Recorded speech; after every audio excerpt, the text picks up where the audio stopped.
Well, on this topic precisely, Christopher Lash. I mean, I wrote a book on Christopher Lash actually. I mean, and he dedicated a lot of time, actually, a lot of his writing talking about the conscious, the design of a type of personality which is needed for a later stage capitalism or progressive society, which is based on consumption. And he explained that, I mean, in prior stages, you needed, like, I mean, a strong personality in the 19th century, when, I mean, mostly economic life was about producing. And then when economic life became about consuming, which becomes a total social fact, then we need a new kind of personality, which is the narcissistic personality, which is a metaphor about, like, I mean, a trouble of personality that affects the newborn and the infants when they have trouble figuring out that there is a separation between themselves and their environing world. And the narcissistic personality is not a strong self. It's not a selfish self. It's a weak self. I mean, he called that a minimal self. So do you think, I mean, the people who prescribe so massively drugs for treatment of ADHD, for example, are conscious that they are actually engineering a kind of dominant personality? Well, I've met so many of these prescribers in my journey, interviewed many of them, and you use the word conscious.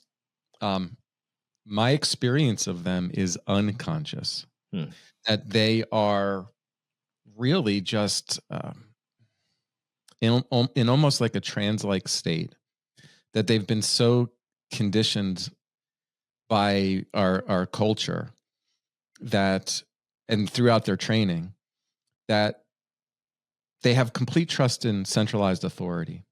So the medical physician, the psychological makeup of the medical physician in the United States, the allopathic doctor that really distributes pharmaceuticals as a form of healthcare.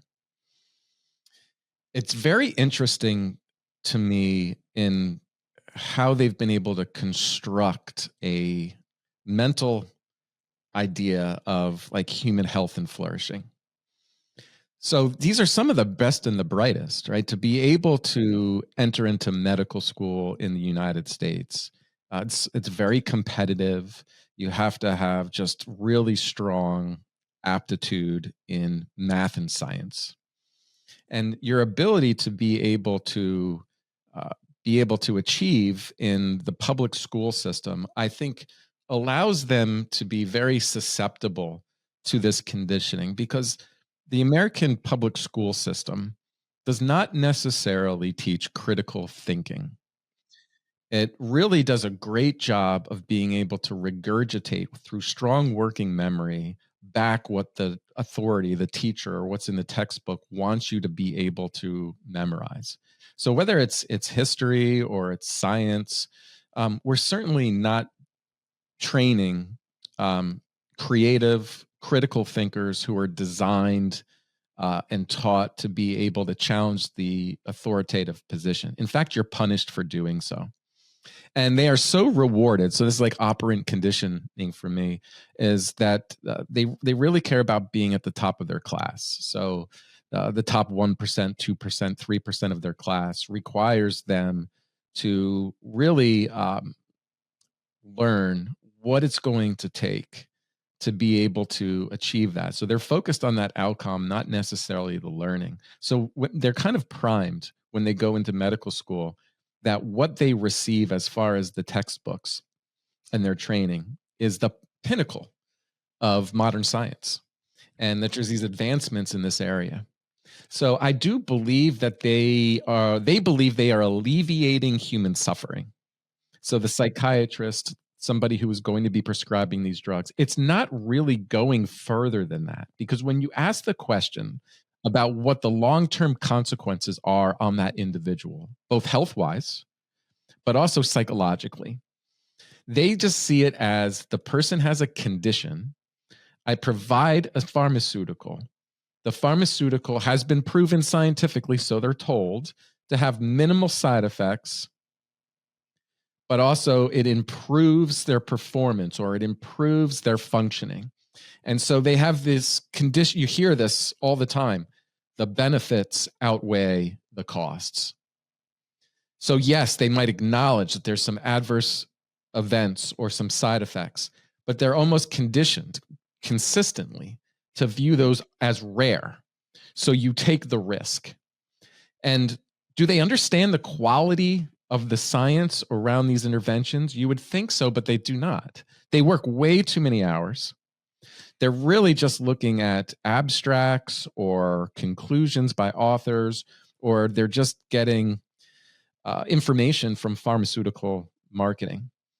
And I don't think they're thinking deeply about these questions. See, I don't believe feeling better in the short term or decreasing like emotions or improving focus, anything in the short term means long-term health outcomes.